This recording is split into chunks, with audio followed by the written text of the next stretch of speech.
Bismillahirrahmanirrahim. Assalamualaikum warahmatullahi wabarakatuh. Alhamdulillahirrahmanirrahim. Sebelumnya perkenalkan, nama saya Iqbal Hanif.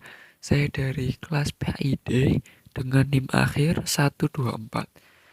Pada kesempatan kali ini saya akan menyampaikan sebuah materi tentang pentingnya tawakal, sabar, syukur, dan qanaah dengan sub materi yakni tentang syukur.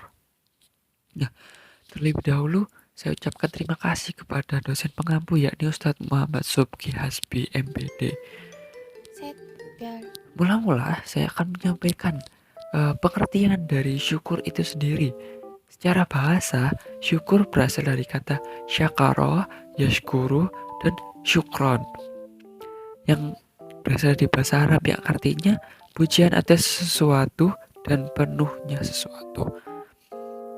Secara istilah, mayoritas ulama itu mendefinisikan syukur sebagai memuji, berterima kasih, dan berutang budi kepada Allah atas karunia-Nya, berbahagia atas karunia tersebut dan mencintainya dengan melaksanakan ketaatan kepadanya. Nah, syukur itu adalah sebuah refleksi dari kita, wujud refleksi dari seorang muslim dengan tawakal, dengan takwanya kepada Allah. Syukur itu menunjukkan kebaikan dan penyebarannya. Nah, syukur itu luas ya, tidak hanya dalam perkataan, perbuatan, namun syukur itu juga dalam hati. Nanti ada penjelasannya. Nah, sekarang kita masuk di dalil syukur. Apa dalil syukur? Ada banyak sekali, bahkan ada berpuluh-puluh ayat di Al-Quran yang menjelaskan apa itu syukur, bagaimana cara bersyukur, dan juga dilengkapi oleh hadis-hadis Nabi Muhammad. Nah, dalam kali ini saya akan menyampaikan sebuah dalil dari surat Luqman ayat 12 yang berbunyi Bismillahirrahmanirrahim. Walaqad atayna Luqmanal hikmata anishkur lillah wa man yashkur fa innama yashkuru li nafsihi wa man kafara fa innallaha ghaniyyun hamid. Artinya, dan sesungguhnya telah kami beri hikmat kepada Luqman, yaitu bersyukurlah kepada Allah, dan barang siapa yang bersyukur kepada Allah, maka sesungguhnya ia bersyukur untuk dirinya sendiri. Dan barang siapa yang tidak bersyukur, maka sesungguhnya Allah Maha Kaya lagi Maha Terpuji. Nah, dalam ayat ini telah dijelaskan bahwa ketika kita bersyukur, kita itu memberikan syukur itu untuk diri kita sendiri. Kan kita ada pernah hadis dari Rasulullah, barang siapa yang bersyukur maka akan ditambah gitu. Barang siapa yang bersyukur maka dia akan mendapatkan kelapangan yang lebih, maka dia akan lebih bisa menerima apa-apa yang diberikan kepada Allah gitu. Nah, dan barang siapa yang tidak bersyukur, maka sesungguhnya ya Allah itu Maha Kaya dan Maha Terpuji. Allah kekayaan, Allah kemuliaan Allah itu tidak berkurang dengan hambanya yang tidak bersyukur itu begitu. Dan dalam ayat ini juga, dalam kata-kata anishkurlillah, menurut Quraisy Shihab itu hikmah itu sendiri diberikan kepada Allah. Hikmah itu sendiri diberikan Allah kepada Luqman, bahwa artinya ini kemampuan untuk bersyukur adalah bagian dari hikmah yang diberikan kepada Allah dan anugerah yang diterima seorang. Dengan mengenal Allah sebagai zat pencipta dan pemberi segala kebutuhan, manusia akan memahami fungsi anugerah yang diterimanya dan mendorongnya memiliki kemampuan bersyukur. Nah, ketika kita diberi hikmah, kita diberi nikmat-nikmat oleh Allah, maka apa bentuknya kita bersyukur itu? Ya, bentuknya syukur itu dengan berbagai macam. Macamnya bentuk syukur itu bisa diwujudkan dengan 3 hal sebagai berikut, yakni yang pertama, syukur dibagi jadi 3. Pertama, bersyukur dengan mengucap di lisan. Nah, apa bersyukur dengan lisan? Bersyukur dengan lisan paling mudahnya itu disebutkan dengan kalimat alhamdulillahirabbil alamin. dengan yang lain. Kita bersyukur dengan lisan, bisa dengan kita menyebarkan ilmu-ilmu, kita mendakwahkan ilmu-ilmu Allah, kita berkata yang baik, dan kalau tidak bisa berkata yang baik kita diam.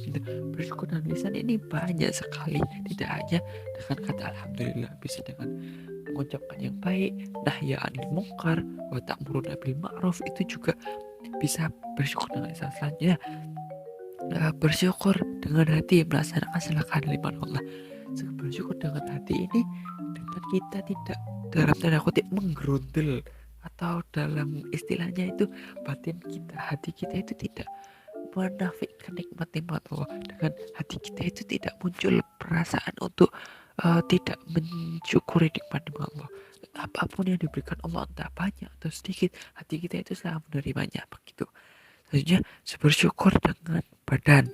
Nah, bersyukur dengan badan itu bisa dengan kita beribadah, mengabdikan seluruh energi yang kita punya, mengabdikan tangan, panca indera, semua yang kita miliki untuk beribadah, berbuat baik semata-mata kepada Allah gitu. Nah, mengapa sih kita harus bersyukur? Ada banyak dan tidak terhingga alasan mengapa kita harus bersyukur. Nah, namun dalam kesempatan kali ini saya akan menyampaikan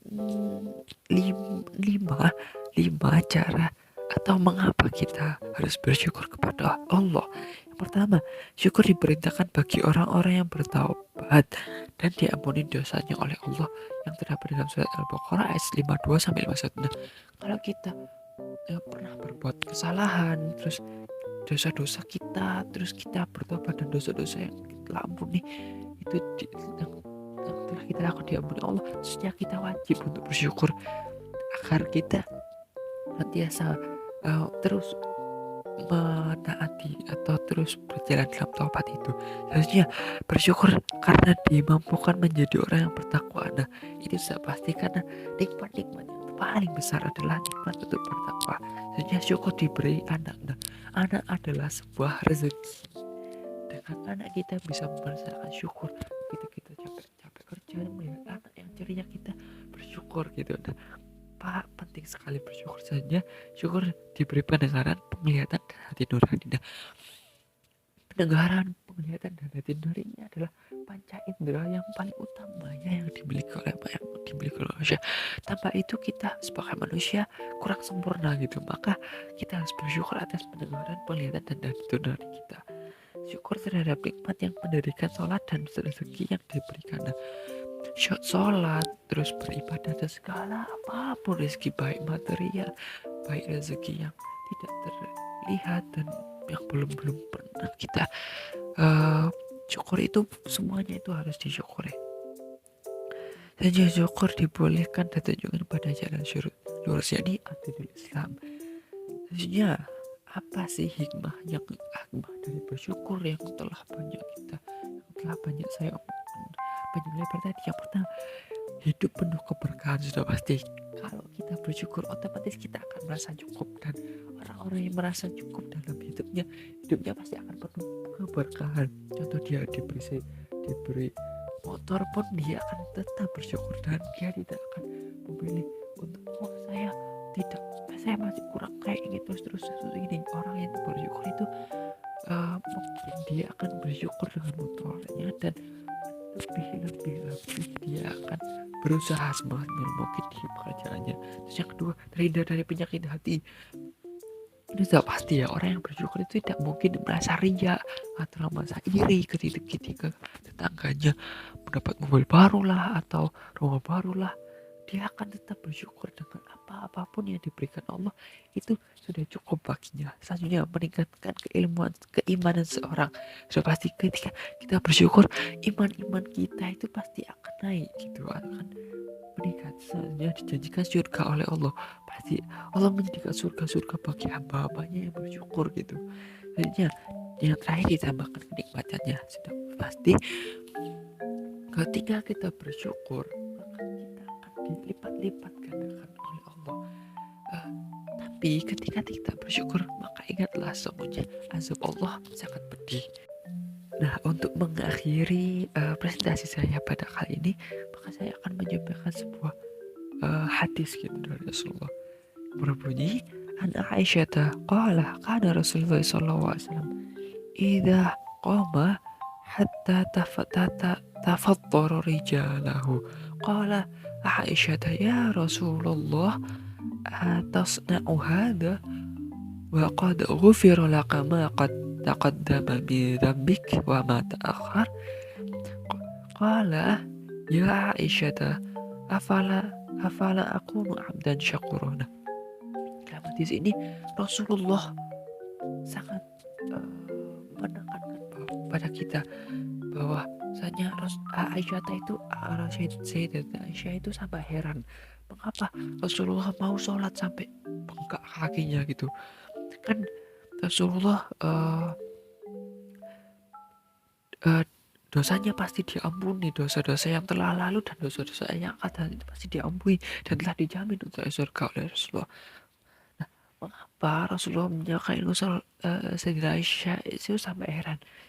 Maka Rasulullah menjawab, apakah aku tidak mau, ya wahai Aisyah, apakah aku tidak mau menjadi hamba-hambanya yang bersyukur? Nah, bahkan setingkat Rasulullah, orang-orang yang sudah diampuni dosa-dosanya pun masih terus sholat untuk bersyukur gitu. Maka kita untuk sebagai motivasi pun harus terus bersyukur kepada Allah. Nah, demikian presentasi dari saya. Kurang lebihnya mohon maaf. Wassalamualaikum warahmatullahi wabarakatuh.